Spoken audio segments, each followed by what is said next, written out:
ตรงนี้ที่น้องคนเดียวก็พอบอกขอไปต่อ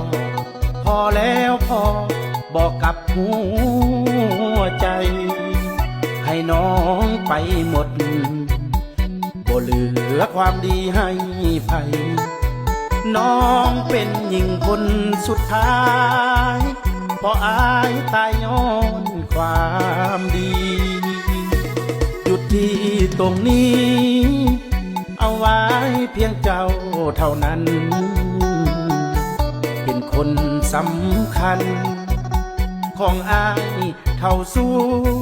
ชีวิตตกทุกข์ได้ยากน้องสู้กับอายเต็มที่ยามจนน้องนั้นหากดียามมีบอกเคยลายใจพอหยุดเอาไว้ถนนของความเพลิดเพลินพอขีดเลือกเส้นทางเดินกับน้องบ่ต้องมีภายมีเจ้าคนเดียวเท่านี้อายก็ภูมิใจโลกนี้คงบ่มีใครมาแทนเจ้าได้แม่ควัน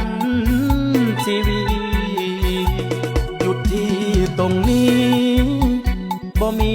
เส้นทางสายใหม่พบคนถึกใจเก็บเอาไว้บ่ให้ห่างนี้น้องคือนางเอกขวัญใจผู้ชายคนนี้น้องเป็นหญิงที่แสนดีอ้ายจริงขอเป็นเพียงน้องคนดี